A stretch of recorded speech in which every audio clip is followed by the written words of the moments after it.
चाहे वो जम्मू कश्मीर से धारा 370 को हटाना हो या फिर देश में सीएए जैसे कानून को लागू करना हो। इतना ही नहीं, और भी कई फैसले वर्तमान सरकार ने लिए हैं जिसके चलते पीएम मोदी ने पूरे विश्व भर में भारत का डंका बजाया है। वहीं वर्तमान सरकार जम्मू कश्मीर से आतंकवाद, अलगाववाद और देश विरोधी ताकतों को जड़ से उखाड़ने का हर मुमकिन प्रयास भी कर रही है और कुछ हद तक सफलता भी हासिल हुई है। इसी कड़ी में केंद्रीय गृह मंत्री अमित शाह ने गुलिस्तान न्यूज से खास बातचीत की है, जिसमें उन्होंने पीओके को अभिन्न अंग बताकर अब नए संकेत दे दिए हैं। साथ ही कहा कि हमारी सरकार जम्मू कश्मीर को लेकर पूरी तरह से प्रतिबद्ध है और आने वाले समय में जम्मू कश्मीर के लिए और बहुत कुछ करना अभी बाकी है। तो चलिए फिलहाल आपको सुनाते हैं गृह मंत्री अमित शाह ने क्या कुछ कहा है, उसके बाद आज की चर्चा भी शुरू करेंगे। को भी आशीर्वाद आप दे रहे हैं, लेकिन जरा आप अक्रॉस द बॉर्डर चलते हैं, पाकिस्तान की भी थोड़ी सी बात करते हैं। शहबाज शरीफ ने टेक ओवर वहाँ किया एज ए प्राइम मिनिस्टर के, और फिर वही राग जम्मू कश्मीर के हवाले से यूएन में भी और अपने वहाँ भी लगाया एक तरफ से। दूसरी तरफ से ये पहल भी की कि हम बातचीत के जरिए से भी भारत के साथ चलना चाहते हैं कि भारत ये एक बहुत बड़ा देश है। अब उनको इस चीज़ का एहसास हो रहा है। किस तरीके से पाकिस्तान की स्ट्रेटजी को हम देखें? देखिए, मैं जम्मू कश्मीर की जनता को ये कह रहा हूँ कि अब भारत की संसद की आवाज़ सुनिए, पाकिस्तान की आवाज़ सुनने की जरूरत नहीं है जी। जम्मू कश्मीर भारत का हिस्सा है।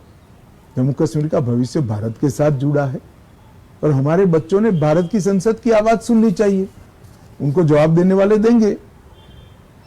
शहबाज शरीफ साहब के इस स्टेटमेंट्स को हम कैसे देखें, जो अक्रॉस यूएन में एक है और अपने आते आते कहने हम तो भारत के साथ दोस्ती चाहते, क्या कोई ऐसा भारत के साथ दोस्ती करने का सबसे पहला कदम यह है कि पाक ऑक्यूपाई कश्मीर और पाकिस्तान के बाकी हिस्सों में जो भारत के हिस्सों के अंदर टेररिज्म फैलाते वो सारी संस्थाओं को कंट्रोल करना चाहिए और मेरी शुभकामनाएं उनको अगर कंट्रोल करते हैं। एक आखिरी मैसेज जो आप युवाओं को देना चाहेंगे, जम्मू कश्मीर की जनता को देना चाहेंगे, क्योंकि वो कीनली आपको वॉच कर रहे होंगे इस वक्त कि अब गृह मंत्री। मैं जम्मू कश्मीर की जनता को इतना ही कहना चाहता हूँ, पूरा देश मोदी पर भरोसा कर रहा है। आप भी प्रधानमंत्री मोदी पर भरोसा करिए। प्रधानमंत्री के जहन में और प्रधानमंत्री के लैपटॉप में जम्मू कश्मीर के विकास का पूरा विजन भी है और रोड मैप भी है। वो नहीं चाहते कि जम्मू कश्मीर के युवा हाथ में पत्थर पकड़े। इनकी इच्छा है लैपटॉप लेकर उच्च शिक्षा को प्राप्त कर नए उद्योगों के दिशा में नए स्टार्टअप बनाकर जम्मू कश्मीर के युवा आगे बढ़े।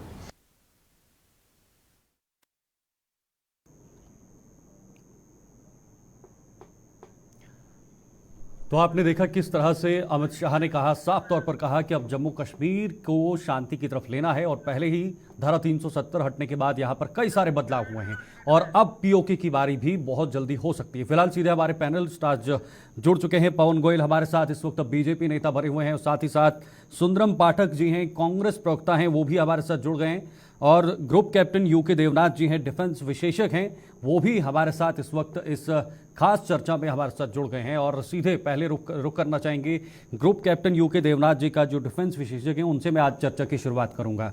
बहुत बहुत स्वागत है सबसे पहले आप तीनों का हमारे साथ जुड़ने के लिए।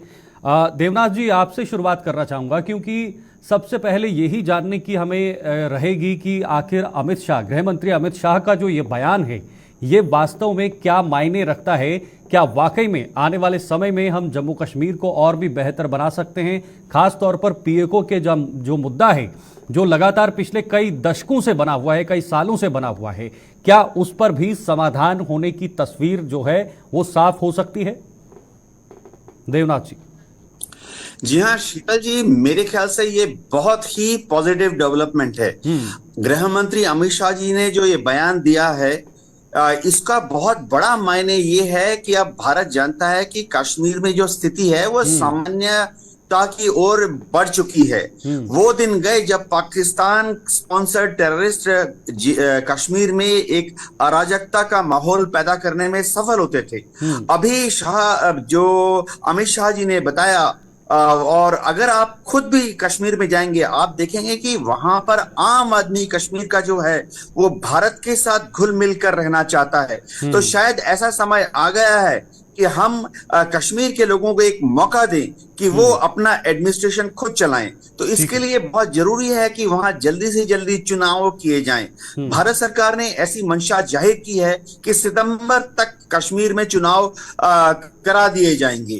और सबसे बड़ी बात यह है, इस बार वहां पर चुनाव जो होंगे वो JNK पुलिस ही कंट्रोल करेगी। चुनाव के पहले या चुनाव के तुरंत बाद हम वहां से सेंट्रल आर्म फोर्सेस को या भारत की जो हमारी फौजें हैं उनको बाहर निकाल लेंगे। ये दिखाता है भारत का कॉन्फिडेंस और ये दिखाता है जम्मू कश्मीर के लोगों का बाकी भारत के लोगों के साथ रहने की जो प्रबल इच्छा है उसको। जी शीतल जी। बिल्कुल ठीक है। पवन जी आपके पास आना चाहूंगा। जिस तरह से देवनाथ जी ने कहा कि ये भारत की ताकत है, ये हमारी ताकत है और यही वजह है, यही ऊर्जा है कि हम अब पूरे विश्व भर के अंदर एक मजबूत और प्रबल देश के रूप में जाने जाते हैं और फैसले भी हम बड़े बड़े ले सकते हैं। आपके पास आऊंगा। गृह मंत्री अमित शाह का बयान ठीक चुनाव से पहले आया और यहां पर अब कहीं ना कहीं जो विपक्ष है वो यह भी कह रहा है कि ये मात्र चुनाव से पहले का बयान है, ये मात्र एक सपना है। अधीर रंजन चौधरी ने साफ कहा है कि आप अगर चुनाव से पहले POK वापस लाएंगे तो तब जाके हम मानेंगे। देखिए विपक्ष का काम है सिर्फ और सिर्फ टिप्पणी करना, लेकिन भारतीय जनता पार्टी का काम है भारत का विकास करना। मैं कुछ उदाहरण या कुछ आंकड़े आपके सामने रखना चाह रहा हूँ। केवल 17,000 करोड़ रुपए तक कश्मीर के अंदर, जम्मू कश्मीर के अंदर विदेशी कंपनियों का, भारत की कंपनियों का, निवेशकों का 17,000 करोड़ रुपए इन्वेस्ट हुआ था। लेकिन पिछले 2 सालों में 38,000 करोड़ रुपए का निवेश हुआ, 32,000 करोड़ रुपए के काम हुए, जिसके अंदर सड़कों को लेकर काम किया गया, जिसमें रेलवे को लेकर काम किया गया, जिसमें टनल को लेकर काम किया गया। और सबसे बड़ा बेनिफिट, जो सरपंच थे, पंचायत थे, उनके खाते में डायरेक्ट विकास के काम दिए गए, जिससे कि आज हम इतने कॉन्फिडेंस से बोलना चाह रहे हैं कि हम जो अपनी आर्मी, मिलिट्री, नेवी है, उनके साथ साथ जो प्राइवेट कंपनी लगे हैं उनको कम कर कुछ को हटाकर J&K कश्मीर पुलिस को जिम्मेदारी सौंपने जा रहे हैं। ये तभी संभव है जब कश्मीर के हालात बाकी राज्यों से मिलते हुए दिखाई दिए गए। पहले क्या होता था, 1931 से एक लाल झंडा फहरता था, तिरंगा नहीं फहरता था। वहां का लो एक अलग था। लेकिन जब हम धारा 370 को हटाया गया, वहां पे आज सिर्फ एक ही झंडा फहरता भारत की तरह, सिर्फ वो है तिरंगा। ये बात इसलिए कि उसके बाद लोगों के अंदर एक आत्मविश्वास था बड़ा कि हाँ अब कश्मीर सेफ है। दूसरा, कश्मीर, जम्मू कश्मीर और उत्तराखंड या हिमाचल या कुछ ऐसे इलाके जो केवल टूरिस्ट पे निर्भर करते हैं, उसमें जम्मू कश्मीर की हालत टूरिस्ट से बहुत से बदतर हो गई थी। लेकिन आज पवन जी, जो इस वक्त चुनाव से पहले, पवन जी एक सवाल मेरा रहेगा, इस वक्त चुनाव से पहले जो ये बयान दिया गया है, ये चुनावी बयान नहीं है, इससे एक तो समझा जा सकता है, नंबर 1 पॉइंट। नंबर 2, क्या बहुत जल्दी अब POK, क्योंकि मेरा आज जो विशेष टॉपिक है वो POK के ऊपर ज्यादा रहने वाला है, उस पर चर्चा रहेगी, क्या POK बहुत जल्दी भारत का होगा? इस तरह के संकेत गृह मंत्री अमित शाह ने दिए हैं। मैं जवाब दे रहा हूँ, मैं POK पे ही जवाब दे रहा हूँ। मैंने ये विकास के काम JK24 के माध्यम से मुझे मौका मिला, मैंने विकास के काम ये इसलिए गिनवाए थे जिसमें POK में रहने वाले मुस्लिम या कोई किसी भी धर्म के लोग, आपने माननीय गृह मंत्री अमित शाह जी का सुना होगा कि वो हमारे लोग हैं, वो मुस्लिम भाई हमारे हैं। ये कैसे होगा, संभव हो सकता है जब भारत के पास जो कश्मीर का हिस्सा है, वहां पे जो जिस तरह की सौगात चल रही है, वो लोग चाहते हैं कि हम भारत के अंदर चले जाएं। और POK तभी संभव है जब जम्मू कश्मीर की जनता, वहां की सुरक्षा जांच एजेंसी जम्मू कश्मीर की होगी। इसके ऊपर एक हम बड़ा कदम उठा रहे हैं। अब इसी का एक मैसेज जा रहा है कि POK के लोग हमारी तरफ देख रहे हैं, हमारी सरकार की तरफ देख रहे हैं। यही मैं आपके चैनल के माध्यम से कह रहा हूँ। डेफिनेटली अगर अमित शाह जी ने कहा, भारतीय जनता पार्टी वादे को पूरा करने में विश्वास रखती है, बातें करने में विश्वास नहीं करती हैं। आपने खुद ही शुरुआत की थी 270 से। जी ठीक है, ओके। सुंदरम पाठक जी, आपका रुख करना चाहूंगा, कांग्रेस का क्या स्टैंड है इस पूरे बयान को लेकर? क्योंकि जम्मू कश्मीर की जो क्षेत्रीय पार्टियां हैं, विपक्षी पार्टियां हैं, उन्होंने इस बयान का वेलकम किया है। खास तौर पर जो गृह मंत्री अमित शाह ने कहा कि वहां पर अफवाह जो है वो हटाया जाएगा, वहां की पुलिस पर जिम्मेदारी सौंपी जाएगी, और भी POK को लेकर हो या फिर पाकिस्तान से बातचीत को लेकर हो, उस तरह की तमाम बातों को कांग्रेस कैसे देखती है? देखिए, सबसे पहले तो आपके चैनल के माध्यम से जितने भी श्रोता सुन रहे हैं सभी को मेरा नमस्कार और जय हिंद। सबसे पहली बात मैं आपको बता दूं कि आपने जो कहा कि जम्मू कश्मीर की स्थितियां पहले से अभी सुधर चुकी है, हमें तो कहीं नहीं लगता, क्योंकि गृह मंत्रालय की ही जानकारी दी गई है। कुछ मैं डाटा आपके सामने में रखना चाहूंगा कि सेना की 2019 में 153 सेना शहीद हुए हैं, 2020 में 126, 2021 में 129, 2022 में 125 और 2023 में 46। उसके बाद आम नागरिकों की अगर हम बात करें तो 2019 में 44, 2020 में 38, 2021 में 41 और 2022 में 31 और 2023 में 14 और अभी तो फिलहाल जनवरी में भी हुआ ही है 2024 में। तो इस तरीके से हम कह सकते हैं कि अभी पहले से अच्छी स्थिति नहीं है। लेकिन मुझे अफसोस है सुंदरम जी, मुझे एक बात का अफसोस है कि आप आतंकवाद का आंकड़ा निकाल कर नहीं ले आए। आप उसका आंकड़ा निकालना भूल गए शायद, कितने आतंकवादी मारे। जवाब दूंगा शीतल जी। जी पवन जी आपके पास आऊंगा, एक सेकंड। लेकिन सुंदरम जी शायद आतंकवाद का आंकड़ा निकाला नहीं आपने। एक से शीतल जी आप हमारी बात सुनिए। हमने आतंकवाद हमारे देश के लोग नहीं है जो उनकी हम आंकड़ा निकालेंगे। उन्हें बीच सड़क पे उल्टा टांग के मार दिया जाए, कोई दिक्कत नहीं है। जो पकड़ा जाए उसके हाथ पांव काट दिया जाए, आतंकवाद के साथ ऐसा सलूक किया जाए। आतंकवाद हमारे देश के लोग नहीं है कि उनके लिए हमारे अंदर दर्द होगा। और दूसरी बात हम आपको बता दें कि पुलवामा अटैक के इतने दिन हो गए, आज तक उस पर कोई खुलासा जारी नहीं हो पा रहा है। दूसरी बात और हम कहना चाहेंगे कि अगर जैसे इलेक्ट्रिक बॉन्ड हम देखें तो पुलवामा अटैक के कुछ ही दिन के बाद भारतीय जनता पार्टी के अकाउंट्स में पाकिस्तान के पैसे आ रहे हैं। तो क्या इस पे सवाल बनता है या नहीं बनता? तो क्या आपकी सरकार में आतंकवाद का सफाया नहीं हो सकता था? कश्मीर से अलगाववाद का सफाया नहीं हो सकता था? जड़ें कहां से तैयार हुई आतंकवाद की? आतंकवाद तो आप देख लीजिए ना, शुरुआत कब से हुआ आतंकवाद की। अगर आप पाकिस्तान की बात कीजिएगा, पीओके की बात, तो अब जब कांग्रेस की सरकार थी, इंदिरा गांधी प्रधानमंत्री थी, उस समय पाकिस्तान को 24 घंटे में 2 टुकड़े कर दिए। सबसे आज तक के वर्ल्ड जो किताबें हैं उसमें लिखा हुआ है कि एक ऐसा समय था जिसमें पाकिस्तान के 3200 के आसपास फोर्स, वहां पे उन्हें नतमस्तक होना पड़ा और उन्हें भारतीय सेना ने सरेंडर करवा लिया। ये हमारी उपलब्धि थी। आज इलेक्शन के टाइम में आप पीओके की बात कर रहे हैं, ठीक है, अच्छी बात है, लेकिन इलेक्शन से पहले आप उस पर करके दिखाते तब कोई बात थी। पवन जी जवाब दीजिएगा।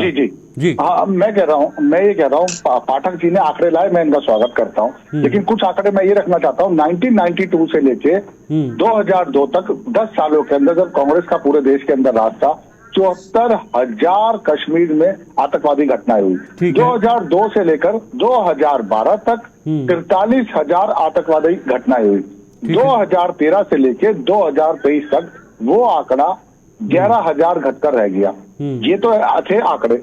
एक और सबसे बड़ी बात, अभी मेरे भाई इलेक्ट्रिक बॉन्ड पे या इस पे या उस पे बात कर रहे थे, पाकिस्तान के 2 टुकड़े कर दिए। यही वो कांग्रेस की सरकार थी जिसकी वजह से इतनी कमजोर इनकी राजनीति रही। 1948 में युद्ध हुआ, 1962 में युद्ध हुआ, 1965 में युद्ध हुआ, 1971 में युद्ध हुआ। उसका सबसे बड़ा खामियाजा ये भुगतना पड़ा, पाकिस्तान के अंदर बार बार हिम्मत आती रही, वो हमसे युद्ध करता रहा। एक और ये लैक ऑफ राजनीति ये रही कि हम रावलपिंडी तक पहुंचने के बाद, हम अपनी आर्मी, मिलिट्री, नेवी, सेना को वहां युद्ध में धकेलने के बाद हम उनसे कॉम्प्रोमाइज कर लेते हैं और बैकफुट पर आ जाते हैं। आज की स्थिति ये है, पाकिस्तान को हम ये कह सकते हैं कि मुट्ठी भर का देश है। हमने उसको दो तरीके से चोट पहुंचाई। एयर स्ट्राइक करके तो चोट पहुंचाई, दूसरा हमने इंटरनेशनल लेवल पे उसकी हालत कर दी कि उसको जहां से भीख मिलती थी, आज वो कटोरा लेकर भी खड़ा है और वहां उसे कुछ नहीं मिल पाती। एक और महत्वपूर्ण बात मैं ये कहना चाह रहा हूं, आज देश अर्थव्यवस्था के टॉप 5 कंट्रीज के अंदर खड़ा है और 2027 और 28 तक हम तीसरे स्थान पर पहुंच जाएंगे। और जो इन्होंने पुलवामा अटैक के सबूत मांगे ना, इस पे इनको सुप्रीम कोर्ट से भी फटकार मिली थी।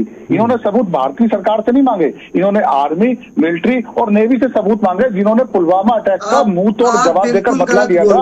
एक सेकंड और मैं बोल लूं अपनी बात पूरी बोल लूं, फिर आप बोल लेना। मैं ये कहना चाह रहा हूँ, आर्मी, मिलिट्री और नेवी के चीफ ने आकर ये बयान दिया था कि पुलवामा अटैक का हमने किस तरीके से बदला लिया और ये उसके ऊपर सबूत मांग रहे थे। तो ये भारतीय जनता पार्टी या भारत की सरकार से नहीं, ये आर्मी, मिलिट्री और नेवी से सबूत मांग रहे थे। जी शीतल, ठीक है, मैं जवाब लूंगा आपसे सुंदरम जी, लेकिन उससे पहले मैं देवनाथ जी के पास वापस जाना चाहूंगा। देवनाथ जी, आपने दोनों की बातें सुनी, मैं अब यही जानना चाहूंगा कि क्या अब सही वक्त आ चुका है पीओके पर भी कोई बड़ा फैसला लेने का, पाकिस्तान पर भी बड़ा फैसला लेने का, क्योंकि सरकार ये दावा कर रही है कि धारा 370 हटने के बाद काफी बदलाव हुआ है, खास तौर पर आतंकवाद और आतंकवाद से जुड़े लोगों पर जो है वो कार्रवाइयां हुई हैं। यही वजह है कि आज कश्मीर का युवा पत्थर के बजाय पेन पकड़कर है और वो आज पढ़ाई की तरफ है, अपनी नौकरी की तरफ जा रहा है।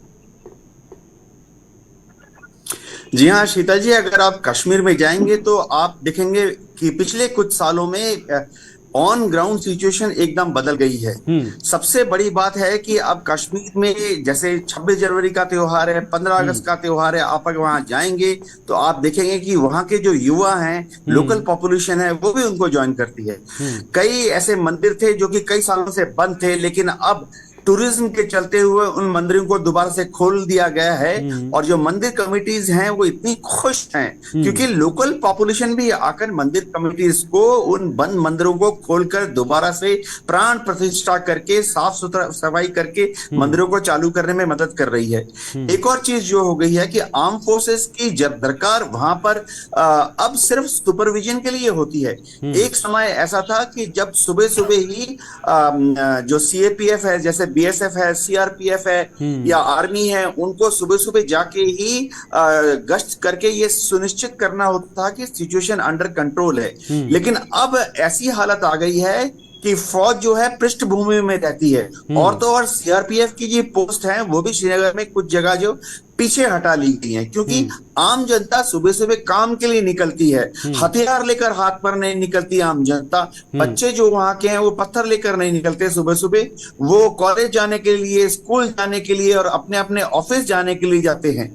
और तो और अगर वहां आप टूरिस्ट से बात करेंगे तो आप सुनकर अचंभित हो जाएंगे कि कई टूरिस्ट तो ऐसा सोचते हैं कि कश्मीर में जाकर उनको कश्मीर के लोगों से जो प्यार मिला, सम्मान मिला, आवभगत मिली, वो उनको एज ए टूरिस्ट भारत के दूसरे किसी भी प्रांत में नहीं मिली। जहां तक पीओके की बात है, मैं आपको उम्मीद नहीं देना चाहता, सत्य वतन बोलना चाहता हूं। बिल्कुल, पीओके एक दिन भारत का हिस्सा बनेगा।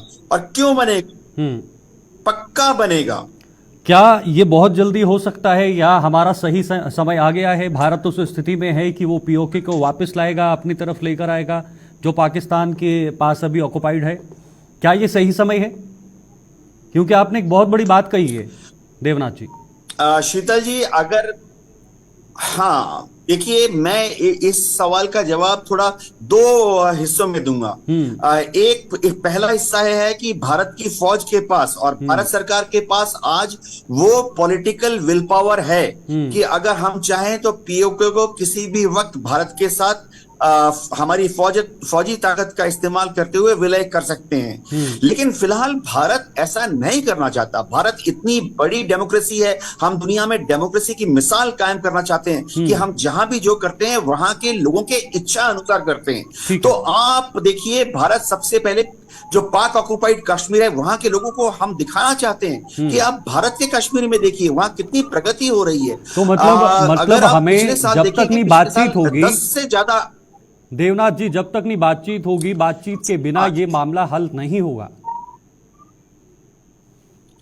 पीओके में पिछले साल कम से कम 8 या 10 ऐसी वारदातें हुई जहां वहां लोकल लोग जो हैं सड़कों पर आ गए और उन्होंने पाकिस्तान सरकार के खिलाफ नारे लगाए। और तो और उन्होंने इंडिया के बारे में बहुत ही पॉजिटिव नारे लगाए। वहां के जो पीओके के लोग हैं, जब वो हमारे जम्मू एंड कश्मीर की प्रगति देखते हैं कि हमारे यहाँ भारत के जम्मू कश्मीर वाले हिस्से में दूर दूर के गांव तक सड़कें बन गई हैं, सब जगह वाईफाई कनेक्शन लग गया है, मोबाइल टावर्स लग गए हैं, स्कूल खुल गए हैं दूर दराज के गांव में। और तो और दूर दराज के गांव तक जाकर जो प्रगतिशील लोग हैं वो अस्पताल देखते हैं। तो पीओके के लोग देखते हैं कि उनकी हालत तो बहुत बुरी है। तो पीओके के जो लोग हैं उनकी एक दिली तमन्ना है कि वो उनका विलय भारत में हो जाए, ताकि भारत सरकार पीओके में भी उसी तरह की प्रगतिशील ग्राउंड लेवल पर एडमिनिस्ट्रेटिव कार्रवाइयां करे, स्कूल खोले, अस्पताल खोले, जैसे कि हमने हमारे कश्मीर में किया है। ओके देवनाथ जी। सुंदरम जी, आपका रुख करूंगा। सुंदरम जी, क्यों ना अब हम सब मिलकर अपने देश के लिए लड़ें, अपने देश के हकों के लिए लड़ें और सियासत को एक साइड करके, क्योंकि हम देशवासी हैं, हम पहले देशवासी हैं। आप कांग्रेस में हैं, पवन जी बीजेपी में हैं या कोई और कौन सी पार्टी में हैं, लेकिन ये वक्त वो हो कि हम एक साथ मिलकर इन मुद्दों को सॉल्व करें जो अंतर्राष्ट्रीय पटल पर रखने वाले मुद्दे हैं। क्या लगता है आपको, अब हमें एकजुट होकर इन चीज़ों को देखना चाहिए या फिर जो पीओके का मुद्दा है, पाकिस्तान का मुद्दा है, इसको हल करना चाहिए? देखिए, सबसे पहले तो हमारी देश है, पार्टियां बाद में है। अगर हमारा देश और लोकतंत्र रहेगा तभी हम एक दूसरे की बातों को रख सकते हैं, एक दूसरे का विरोध कर सकते हैं, एक दूसरे का समर्थन कर सकते हैं। मैं साथ ही जो भाजपा के हैं हमारे पवन जी, उनके बातों को मैं पहले जवाब दे देता हूँ कि उन्होंने कहा कि पाकिस्तान हमारे ऊपर लगातार अटैक करता रहा 1948, 52, 51 जितना था उस सब में। तो मैं इन्हें बता दूं, क्या आज जो वर्तमान स्थिति थी आज से 10 साल पहले इस देश की थी, क्या वही स्थिति 1948 में थी हमारे देश में? 1947 में हम जब भारत आजाद हुए उसके बाद हमारे पास कुछ भी नहीं था। एक अंधेर से गांव में हम लोग, एक देखा जाए तो एक अंधेरे से नगर में थे हम लोग। और ये जो आज भाजपा के लोग बोल रहे हैं कि अटैक कर दिए, तो शर्म तो सबसे पहले इन्हें आना चाहिए, क्योंकि ये देशभक्ति के समय में भी देश का विरोध कर रहे थे। आरएसएस जो भी संघ है वो तो ये जिन्हें वीर सावरकर कहते हैं वो भी आजादी की लड़ाई का विरोध कर रहे थे, अंग्रेजों को माफीनामा भेज रहे थे। तो इनके मुंह से देशभक्ति और लोकतंत्र की बात अच्छी नहीं लगती है। और मैं आपको एक बात और कह दूं कि अगर इससे 4 साल पहले ही आप देखे होंगे कि राहुल गांधी जी पिछले चुनाव में एक मैनिफेस्टो अपने लाए हुए थे, उसमें उन्होंने बोला था कि मैं इस देश में एएफएस जो है उसको हम खत्म करेंगे, बोले थे। तो भाजपा ही के लोग बोले कि ये ऐसी स्थिति है जो देश को कमजोर करना चाह रही है, जम्मू कश्मीर को कमजोर करना चाह रही है। तो ये भाजपा ही का बयान है। तो इसमें कहीं ना कहीं ये अपनी नीति कर रहे हैं। और मैं आपको एक और बात को बता दूं कि जब इलेक्शन आता है तो पाकिस्तान का मुद्दा क्यों आता है? पाकिस्तान का मुद्दा में हम सभी लोगों का एक ही मुद्दा है कि आपको पिछले 5-10 साल से सरकार में है, लेकिन उस बीच में आपके पास एक भी फुर्सत नहीं मिलता है किसी भी देश, किसी भी सीमा पाकिस्तान पे बात करने की। लेकिन जैसे ही चुनाव आता है, फिर आपको जब चुनाव आते हैं, क्यों पवन जी ठीक है जवाब लेता हूं। पवन जी, जब चुनाव आते हैं तो आपको पाकिस्तान याद आता है, ये कांग्रेस के प्रवक्ता कह रहे हैं। शीतल जी मुझसे बात कर रहे हैं? जी पवन जी, आपसे सवाल है। क्या सवाल है सर, प्लीज रिपीट कीजिएगा। कांग्रेस के प्रवक्ता कह रहे हैं कि जब चुनाव सामने होते हैं तब आप पाकिस्तान की बात करते हैं। बिल्कुल नहीं जी, मैं इस बात से इसलिए सहमत नहीं हूँ। हम सीना ठोक के कह सकते हैं हमने 12 किलोमीटर की जगह 36 किलोमीटर सड़क बनाए। हम सीना ठोक के कह सकते हैं कि कांग्रेस ने 1 एम्स बनाया, हमने 24 बनाए। हम सीना ठोक के कह सकते हैं कि 12 करोड़ शौचालय बने। हम सीना ठोक के कह सकते हैं कि 12 करोड़ जल से नल आया। हम सीना ठोक के कह सकते हैं कि 2 लाख का बीमा मिला। हम सीना ठोक के कह सकते हैं कि आयुष्मान सेवा से 50 करोड़ लोगों के कार्ड बने। हम सीना ठोक के कह सकते हैं कि 40 करोड़ लोगों के बैंक में जनधन खाते खोले गए। हम सीना ठोक के कह सकते हैं कि 220 करोड़ वैक्सीन आई। हम सीना ठोक के कह सकते हैं कि हमारी अर्थव्यवस्था 5वें नंबर पे है। हम सीना ठोक के कह सकते हैं कि 6 लाख करोड़ का हमारा रक्षा बजट है। हम सीना ठोक के कह सकते हैं कि आज सड़कों में, स्कूल में, कॉलेज में, एम्स में, आईआईटीज में भारत बहुत बेहतर स्थिति में है। दूसरा, मैं इनको धन्यवाद देना चाहता हूं कांग्रेस के प्रवक्ता को। एक सेकंड, मैं आपके बीच में नहीं बोला था सर, मैं कांग्रेस के प्रवक्ता को सर, मैं आपके बीच में नहीं बोला था। पाठक जी गलत बात है, मैं आपके बीच में इंटरप्ट नहीं किया। आप मेरी बात को नहीं कर रहे। पाठक जी बिल्कुल गलत बात है, मैं बड़े प्यार से, बड़े सम्मान से आपको सुन रहा था। बिल्कुल गलत बात है, आप अपनी बारी में बोल लेना। अगर मैं बोलता तो आप एक भी बात ना बोल पाते। अगर मैं बोलता, शीतल जी आपकी जिम्मेदारी बनती है, अगर मैं भी बोलता तो सुंदरम जी मैं आपके पास आऊंगा, मैं आपको समय दूंगा। जी पवन जी, हाँ, बात मैं ये कहना चाह रहा हूँ, मैं पाठक जी को धन्यवाद देना चाहूंगा जो कि इस बात को तो मानने को तैयार हो गए कि इस 10 साल में और पिछली कांग्रेस की सरकारों में कितना बुरा हाल था। क्यों? क्योंकि इन्होंने पाकिस्तान और भारत एक साथ आजाद हुए थे, इन्होंने ये साबित कर दिया कि हाँ हमारी स्थिति मजबूत नहीं थी।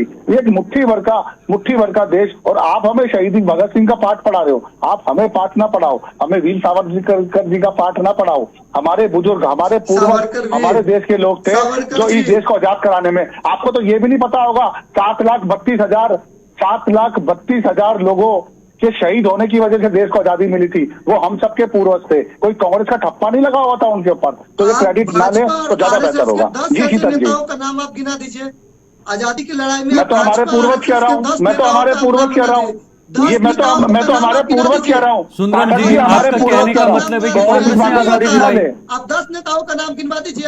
आप नेताओं की बात छोड़िए ना, वो सुंदरम हमारे जी, ये पूर्वज कौन सी थे, बात हुई? वो कोई कांग्रेस के नहीं थे। सुंदरम जी, ये कौन सी बात हुई कि कांग्रेस ने आजादी शहीद दिलाई? भगत सिंह कांग्रेस के थे क्या? लाला लाजपत राय कांग्रेस के थे क्या? कांग्रेस की बात चंद्रशेखर हमने आजाद नहीं करी है। कांग्रेस के थे क्या? जब तक- झांसी की रानी कांग्रेस की थी क्या? मंगल पांडे कांग्रेस के थे क्या? ऐसी बात करते हैं चैनल पे बैठकर, झूठ हमने बोल रहे कांग्रेस हैं। की वो बात 7,32,000 जो लोग शहीद हुए थे वो कांग्रेस के थे क्या? क्या बेकार की बातें ना कीजिए। आरएसएस विरोध किया। आप झूठ हमने बोलेंगे, कांग्रेस का आप बोलते चर्चा नहीं रहिए, किया कि कांग्रेस जनता ने देख रही है। करवाई है। जनता आज भारत जनता देख विकास रही के है, मुद्दों आप के ऊपर बदलाने इलेक्शन की लड़ रहा कोशिश है, नहीं कीजिए। पाकिस्तान के ऊपर विकास नहीं। के मुद्दे पे पाकिस्तान आपकी के लिए बात तो आप कीजिए बार बार ना। बोलते आपने थे। बोला AI आप लोगों से बनाया, निखिल 1997 से शीतल जी कांग्रेस की स्टेटमेंट थी, 1997 से राफेल आएगा, राफेल आएगा, राफेल आएगा, लेकिन 97 से लेकर 2013 तक 27 घोटाले कांग्रेस सरकार ने देश को दिए, लेकिन राफेल नहीं आया। लेकिन हाँ, आज 36 राफेल की डील हो गई और राफेल आ गया, एफ सीरीज आ गई, पनडुब्बी आ गई, सेमी बुलेट ट्रेन आ गई। क्या बात करते हैं, लेकिन आप सिर्फ घोटाले में। धीरज साहू की मशीन, झारखंड के एमपी धीरज साहू एमपी 500 करोड़ रुपए निकले, वो मशीनें अभी भी गिनती चले जा रही है, वो गिनती खत्म नहीं हो रही है। उसके ऊपर क्या जवाब देंगे आप? कॉमनवेल्थ घोटाले पे क्या जवाब देंगे आप? ठीक है, समय कम है, रोकना चाहूंगा आप दोनों का। पवन जी, रोकना चाहूंगा, एक एक करके बात करिएगा, सबको समझ आएगी। देखिए सुंदरम जी, पहली बात तो ये, कांग्रेस ने आजादी नहीं दिलाई थी, वो भारतीय थे और हमारे भारत के थे, भारतीय थे और भारत के थे। मैं इस बात को मानने के लिए तैयार नहीं हूं, क्योंकि मैं किसी पार्टी से नहीं हूं। वो भारतीय थे और हमारे भारत के रहने वाले थे, उन्होंने हमें आजाद करवाया और उन्हीं की वजह से हम आज यहाँ पर हैं। हम उन्हीं की वजह से आज यहाँ पर हैं। समय कम है सुंदरम जी, आपका जवाब नहीं ले पाऊंगा। एक देवनाथ जी से अंतिम जवाब लूंगा। देवनाथ जी, सियासत, पॉलिटिक्स, राजनीति ये सब तो चलती रहेंगी, बयानबाजी, आरोप प्रत्यारोप ये सिलसिला चलता रहेगा क्योंकि चुनाव भी है। लेकिन अगर हमें वाकई में पाकिस्तान के मुद्दों को सुलझाना है और कश्मीर के पीओके के मुद्दे को सुलझाना है, आतंकवाद को खत्म करना है, तो ये क्या हम मान सकते हैं कब तक ये जो है इसमें अंतिम प्रारूप दिया जाएगा, अंतिम संपूर्ण रूप से, पूर्ण रूप से आतंकवाद को खत्म किया जा सकता है? इसका जवाब शीतल जी, अगले 5 साल में ही आप देखेंगे कि पाकिस्तान जो है भारत का कहना मानते हुए भारत के दबाव में आकर कश्मीर में आतंकवाद बंद करने के लिए बाध्य कर दिया जाएगा। इतना हमारा पॉलिटिकल रिजॉल्व है। ठीक है। हाँ, अगर आप पूछते हैं कि पीओके का विलय भारत में कब होगा, ठीक है, शीघ्र होगा, अतिशीघ्र होगा, हमारे ही जीवन काल में होगा। ओके, 10 सेकंड पवन जी, 10 सेकंड। ओके, रोकना चाहूंगा, समय का मैं माफी चाहूंगा। डिप्लोमेटिक और गवर्नमेंट की अपनी पॉलिसीज होती है, ठीक है, जो ऑन कैमरा कभी बोली नहीं जाती, लेकिन सरकार इस पे विचार और काम कर रही है। ओके, बाकी आपके सामने बिल्कुल आई जाएगा। ओके ओके ओके, सुंदरम जी आपके पास भी 10 सेकंड है, जल्दी से अपनी बात रखिएगा। सुंदरम जी, जिस तरीके से हमारी बात हमने एक क्वेश्चन रखा था कि जो आरएसएस के एक भी लोग, जो 10 लोग का ये नाम बता दें जो ये देश की आदि में थे, आपने उस बात को डाइवर्ट कर दिया। और आपको बता दें, नेहरू हो या इंदिरा गांधी हो, चाहे कोई भी लोग हो, चाहे मोतीलाल नेहरू भी हो, सब लोगों ने जेल गया, महात्मा गांधी जी ने भी जेल गया, लेकिन किसी ने भी एक चिट्ठी लिखकर नहीं माफी मांगा नाम। ठीक है, रोकना चाहूंगा। आप सबका बहुत बहुत शुक्रिया आज की इस खास चर्चा में जुड़ने के लिए। पवन जी शुक्रिया, सुंदरम जी आपका भी शुक्रिया, और देवनाथ जी आपका भी बहुत बहुत शुक्रिया आज की इस खास चर्चा में हमारे साथ हिस्सा बनने के लिए। सबसे बड़ा सवाल है कि अब जो गृह मंत्री अमित शाह ने ये बहुत बड़ा बयान पीओके को लेकर दिया है कि आखिर कब तक पीओके भारत का हिस्सा बनेगा। हालांकि सरकार ये दावा कर रही है कि ये भारत का भिन्न अंग है, लेकिन पूर्ण रूप से क्या पाकिस्तान के साथ बातचीत के बाद ये मामला पूरी तरह से इसका हल होगा या नहीं, ये देखना होगा। फिलहाल के लिए इतना ही, दीजिए इजाजत, नमस्कार।